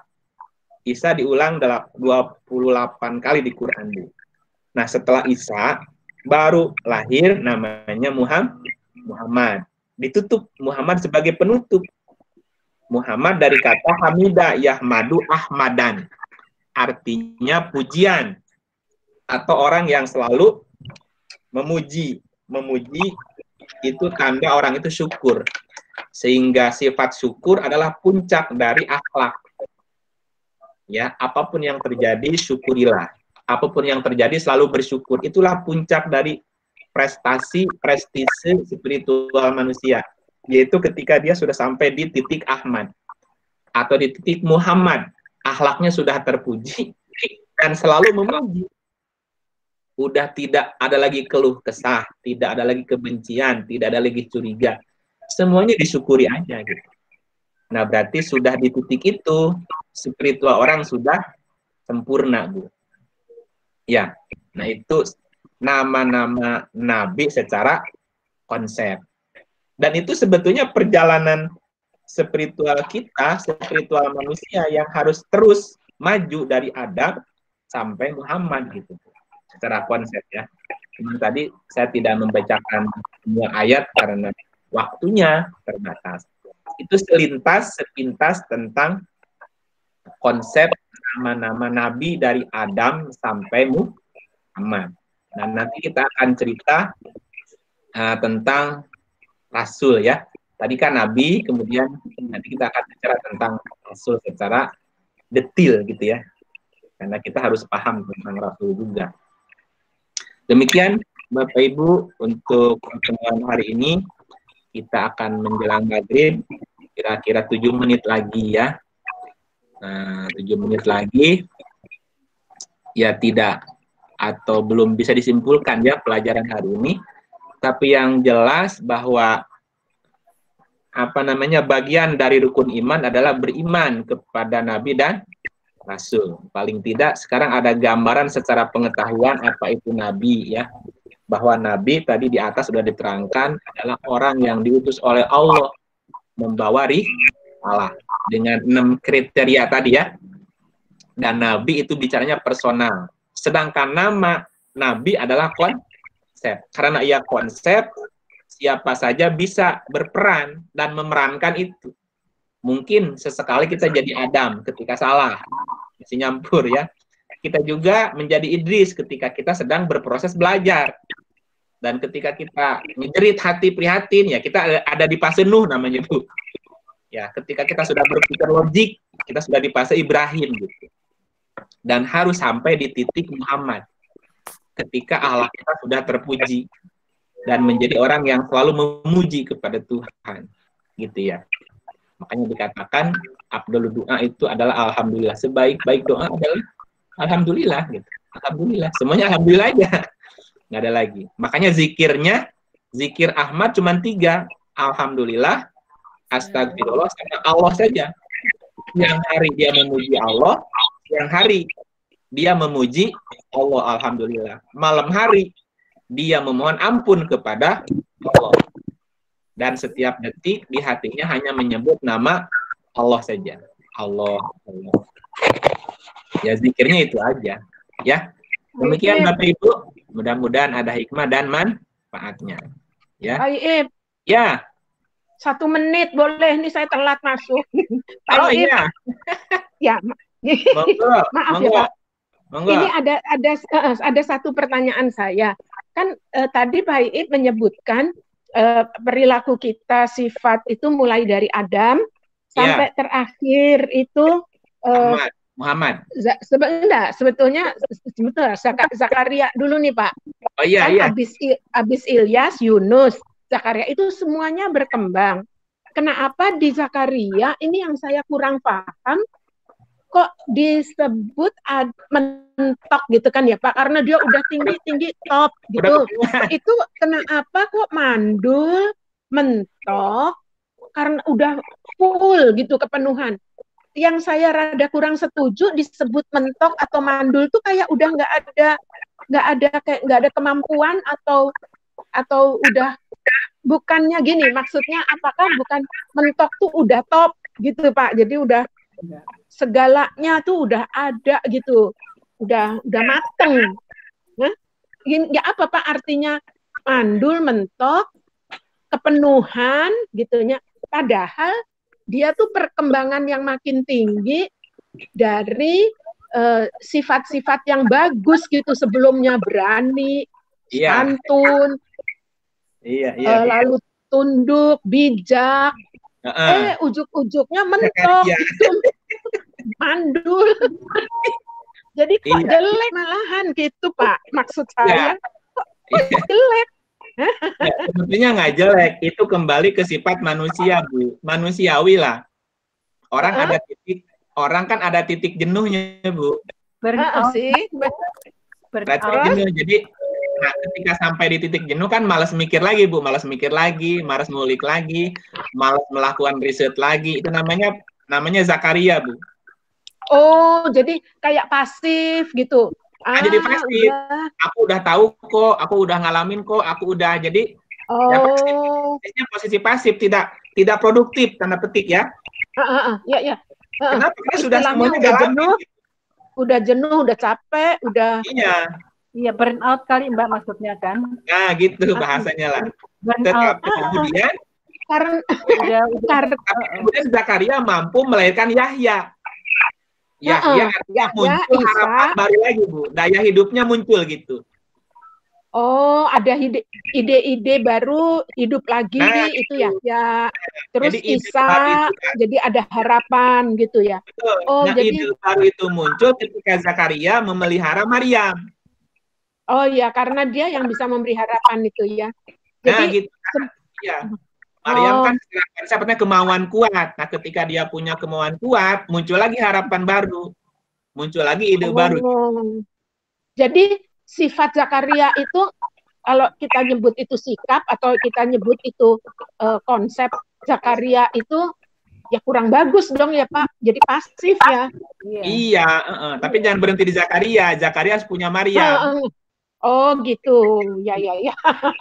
Cuma pikir kok ujung-ujungnya kok jadi nggak bagus gitu. Ibu Dewi secara pribadi pernah nggak merasakan titik jenuh gitu, nggak mau ngajar lagi, nggak mau riset lagi, nggak mau udah malas aku. Iya sih. Oh, jadi ini teh bisa aja sebagai daur ya yang berjalan. Oh, ada saat-saat di mana kita kayak mentok gitu ya, ada saat-saat di mana mentok, tapi seperti karena udah jenuh aja, jadi malas gitu. Jenuh, ya paham Pak, udah terima kasih. Ya. Tadi saya ngerti. Ya. Nabi sebagai sosok, terus Nabi sebagai apa tadi? Risalah ya? Ayatnya berapa? Nabi sebagai sosok, terus Nabi sebagai risalah ya? Surat keberapa tadi? Nabi itu kan personalnya. Ya, sebagai Tapi kalau nama nabinya itu adalah karakternya gitu. tadi ayat berapa ya? 29 apa yang berjihad tuh? Yang kalau dia 227 berapa tadi ya? Surat ini. Surat Al-Hajj, Pak. Ya.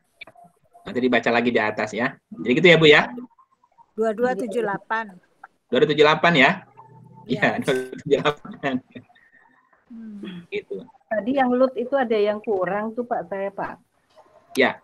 Lut itu kan ada kategori sama dialektik tuh ya Pak ya. Oh, itu yang Ibrahim, Bu, Ibrahim. Jadi Ibrahim itu kan berpikir logik. Di hati, berpikir logik ada 2 kategori. Nah, itu Ibrahim. Ini saya ulangi. Jadi Ibrahim artinya berpikir logik. Nah, jika pikirannya logis, maka harus nempel di hati. Iya. Jadi jika pikirannya logis, maka harus ditempel hatinya supaya benar. Nah, nempel di hati itu namanya lut, Bu. Lut, ya. Lut. Nah, sehingga berpikir logis 2 kategori tadi. Iya. Berpikir logis kategoris dan dialektik. Iya. Nah, berpikir logis kategoris itu lahir 3. Iya. Ismail menyimak, kemudian Ishak menganalisa, dan Yakub itu konklusi. Yang dialektik tadi itu ada 4 kan Pak ya? Yusuf. Yang dialektik juga 3 sama. Yang dialektik juga 3. Dialektik itu lahir Yusuf, Ayub, dan Su'aib. Ayub itu kembali antitesis. Yusuf itu artinya estimasi atau prediksi atau kemungkinan. Iya. Jadi bicara kemungkinan dulu, estimasi dulu. Kemudian Ayub itu artinya apa itu namanya? Kembali, pulih. Ya, antitesis lah. Jadi buat antitesisnya dari estimasi kemungkinan buat antitesis. Nah, baru Su'aib. Su'aib itu udah bikin sintesa, Bu. Oh, 3 jadi ya. 3 juga. Nah, baru kemudian Musa. Orang yang udah bisa melewati fase ini jadi Musa nantinya. Cerdas namanya. Iya. Ya, dan orang itu cerdas harus teruji. Ya. Bisa menjawab. Iya dong. Gitu. Iya. Iya, baru di Musa namanya cerdas tuh. Tapi Musa mesti ditemenin Harun. Jujur. Cerdas kalau nggak jujur ya bisa banyak plagiatnya, Bu. Pak, kalau Nabi Musa kan disebutnya 185 kali di Quran. Iya. Nabi Muhammad 4 kali. Cuma 4 kali, Pak. Iya, Muhammad cuma 4 kali diulang di Quran. Ahmad 1 kali. Nah, kenapa disebutnya Muhammad bukan Ahmad, Pak? Ya, di Quran itu disebut Ahmad 1 kali. Disebut Muhammad 4 kali. Iya, kan Muhammad katanya semua nabi itu Muhammad. Iya. Kenapa di sini Muhammad yang artinya pujian tadi, yang syukur? Ya, karena gini, nanti dijelasin akan saya jelaskan ulang. Jadi di Quran itu ada sebutan Ahmad, ada sebutan Muhammad, ada sebutan Nur Muhammad. Nur Muhammad. Ya, kalau kita menunjuknya ke sosok itu Ahmad. Ahmad. Tapi kalau ketika kita membacanya Muhammad itu konsep sebetulnya. Lebih kepada jabatannya. Ahmad itu konsep ya. Iya, kalau Ahmad itu sosoknya di Quran disebut 1 kali. Nah, Muhammad itu konsepnya, bukan sosok sebetulnya. Iya, Dan kayak Ibrahim. Kan Muhammad itu Rasulullah. Tadi ayatnya kan, Muhammad adalah Rasulullah. Dan Rasulullah itu adalah khotaman nabiin gitu kan. Jadi Muhammad itu Rasulullah sebagai stempelnya para nabi. Karena setiap nabi membawa risalah. Itu. Dan setiap nabi harus punya sifat itu. Muhammad tadi terpuji gitu. Dan disebut cuma 4 kali Muhammad. Ahmad bahkan 1 kali saja di Quran. Gitu ya. Kenapa Musa banyak banget, Pak? Nah, itu berarti ada sesuatu dengan Musa. Iya. Kenapa Musa? Gini, kalau yang saya tangkap, kenapa Musa diulang-ulang? Bahwa Musa secara konsep artinya kecerdasan. Iya. Atau berpikir tajam. Iya. Dan Musa itu di Quran dijelaskan orang yang bisa ketemu dengan Allah, Rob dan Ilah. Allah, Rob dan Ilah. Artinya apa maknanya? Bahwa Musa atau kecerdasan adalah pintu gerbang bisa ketemu dengan Allah, bisa ketemu dengan Rob, dan bisa ketemu dengan Ilah. Dan kecerdasan itu nggak boleh berhenti. Berpikir cerdas itu nggak boleh berhenti, Bu. Harus dibawa dari sampai lahir sampai mati. Nah, kalau aman kan itu bisa berubah gitu. Adam bisa berubah jadi Idris. Tapi kalau cerdas tuh mesti dibawa terus kemanapun. Iya. Nggak boleh. Cuman nanti ketika bicara Musa akan berhadapan dengan Fir'aun. Nah, gitu. Jadi Itu Islam Fir'aun itu sebetulnya ya? Islam samakan cerdasan ya Pak. Harus cerdas. Ya, berpikir. Itu orang yang Makanya cerdas manusia dikasih akal itu kan supaya berpikir ya, untuk menjalani Iya. kehidupannya itu dia harus selalu menggunakan akal sehatnya itu. Iya, makanya di Quran itu ada 13, Bu. Di Quran itu ada 13 tahap untuk menjadi cerdas. 13 tingkatan berakal lah bahasanya, Bu. Jadi orang berakal itu adalah orang yang sudah bisa melewati 13 tahap gitu. Dari mulai afala, itu di Quran banyak kata-kata afala, tasmaun, afala tubsirun, afala tatafakkarun, afala tadabbarun, afala, banyak tuh afala. Jadi mendengar, menyimak, observasi, meneliti, terus sampai afala ta'kilun gitu. Ta'kilun itu kalau sudah bisa menyimpulkan. Dari kata akola, akola itu artinya simpul. Ya, orang berakal berarti orang yang sudah bisa mampu menyimpulkan gitu. Membuat sebuah kesimpulan. Apalah taktilun, nanti ujungnya adalah ulil albab gitu. Oke, Damai. Banyak diulang-ulang apalah itu. Yunus itu apa ya, Pak? Gitu ya. Yunus itu apa ya? Yunus itu santun artinya Yunus. Santun. Okay. Yonos, Yunani. Banyak melahirkan para filosof tuh. Kalau Ilyas tadi apa? Santun ya. Maghrib dulu. Ilyas berani. Ada Ilyasa, ada Ilyas. Ilyasa artinya pengembangan atau mengembangkan. Yang di atas tuh Ilyasa, pengembangan. Ilyasa, yang di bawah Ilyas. Oke. Ilyas itu berani artinya. Beda akar katanya. Kalau Ilyasa dari kata wasa'a. Wasi'a itu artinya luas. Ilyasa berarti perluasan atau pengembangan. Jadi ilmu itu mesti dikembangin. Kalau Ilyas dari kata lasa yalisu, laisan Ilyas, itu artinya berani atau keberanian. Kan menyampaikan ide juga harus punya keberanian. Bicara di depan umum mesti ada keberanian. Melakukan riset mesti ada keberanian. Kalau nggak berani ya diem aja. Oke, kami ada lagi pertanyaannya, Bu? Ada Pak, dari saya, Bu Lola. Ya. Pak Iit. Pak Iit, kalau saya mendengar semua pengajian ini, di Al-Quran itu sangat mementingkan orang berpikir dan cerdas. Ya. Karena banyak hal bisa diselesaikan kalau orang berpikir dan mengikuti risalah. Ya, karena itu Musa kayaknya banyak sekali dikemukakan karena berkaitan dengan kecerdasan. Sampai 100 berapa kali. Jadi kalau orang dengan bodohnya menerima maaf aja seperti apa yang dilakukan oleh Rizik, itu kan bodoh. Kenapa dia nggak belajar dari Quran bahwa dia harus pintar, harus cerdas menganalisis apa omongan yang dia anggap sebagai imam besar itu. Seperti dibutakan langkah-langkah berpikir yang sudah dijelaskan di wat nabi-nabi tadi. Iya. Ya, dunianya harus ramai kayaknya, Bu. Kalau nggak gitu nggak ramai kayaknya ya. Coba saya sampaikan satu ayat dulu ya, menjawab pertanyaan Ibu. Misalnya kita baca surat ini. Ya, coba surat 6. Ini udah masuk maghrib ya. 6:116 coba lihat. Iya.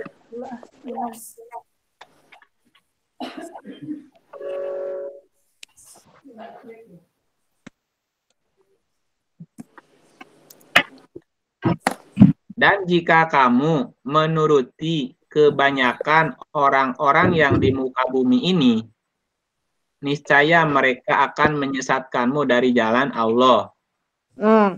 Mereka tidak lain hanyalah mengikuti prasangka belaka. Dan mereka tidak lain hanyalah berdusta terhadap Allah. Jadi kebanyakan manusia ikutan. Yang sesat. Ikut-ikutan awalnya, Bu. Oh ya. Terus mereka beranggapan bahwa yang diikuti itu adalah tadi orang yang dekat dengan Tuhan, gitu nggak? Karena dia adalah cucunya Nabi. Dianggap. Nah, coba lihat ayat ini. Satu lagi. Suratnya 39 ayat 3. Ingatlah, hanya kepunyaan Allah lah agama yang bersih dari syirik. Dan orang-orang yang mengambil pelindung selain Allah berkata, kami tidak menyembah mereka, melainkan supaya mereka mendekatkan kami kepada Allah sedekat-dekatnya. Jadi menjadikan tokohnya jadi apa, Bu? Jadi perantara kan? Sesungguhnya Allah akan memutuskan di antara mereka tentang apa yang mereka berselisih padanya. Sesungguhnya Allah tidak menunjuki orang yang pendusta dan sangat ingkar. Yang diikutinya pendusta, pengikutnya sangat ingkar. Jadi yang diikuti dan yang mengikutinya sama-sama apa, Bu? Ingkar. Ya, sama. Jadi mengikuti pendusta. Ya, pengingkar mengikuti pendusta gitu. Pendusta diikuti pengingkar. Ya udah, itu mah ketemu jodoh. Iya, betul. Padahal dari tadi kita membaca dari mulai Adam itu kan berkaitan terus dengan bahasa, dengan berpikir dan sebagainya. Berpikir cerdas begitu saja sebetulnya yang diutamakan. Jadi betul-betul orang disuruh berusaha berpikir, menyelesaikan masalah dengan berpikir, apa-apa tidak bisa asal ikut-ikutan begitu saja. Iya. Kan Quran bilang jangan ikut-ikutan. Sekarang ini satu lagi saya baca ayatnya, Bu ya. Satu lagi saya baca. Surat 5 ayatnya 18. Di sini ayatnya menjelaskan orang yang ngaku-ngaku kekasih Tuhan, Bu. Ngaku-ngaku ya. Kan kekasih Tuhan dengan yang ngaku-ngaku kekasih Tuhan sama nggak, Bu? Tidak. Tidak. Ini coba lihat ayatnya, Bu. Suratnya 5 ayat 18. Iya, 5:18. Ibu Farida mau bacain? Saya pakai HP kecil banget, Pak. Kecil banget. Coba lihat. Saya baca dia, Pak. Cok. Bismillahirrahmanirrahim. Auzubillahiminasyaitonirrajim. Bismillahirrahmanirrahim. Orang-orang Yahudi dan Nasrani mengatakan, kami ini adalah anak-anak Allah dan kekasih-kekasihnya. Ya, tahan dulu, Bu. Kan dia ngaku, kami adalah anak-anak Allah dan kekasih-kekasihnya. Bahasa Arabnya ahibba. Ahibba, habib, habibun, itu akar kata yang sama. Habib, ahibba, sama, Bu. Kami adalah habib. Kami adalah ahibba. Kami adalah kekasih Tuhan. Siapa yang ngaku-ngaku itu, Bu?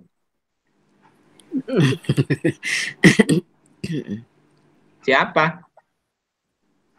Orang-orang yang nggak jujur, Pak. Ya kan ngaku-ngaku masih lah ngikutin itu aja. Sementara Yahudi Nasrani dia caci maki, tapi sifatnya dia ikutin. Katakan, coba lanjutin. Katakanlah, maka mengapa Allah menyiksa kamu karena dosa-dosamu? Jadi kalau dia berbuat dosa disisa juga nggak? Iya. Iya, mau ngaku apa? Kalau kamu dosa ditangkap juga. Iya. Terus? Kamu bukanlah anak-anak Allah dan kekasih-kekasihnya. Bukan kekasihnya.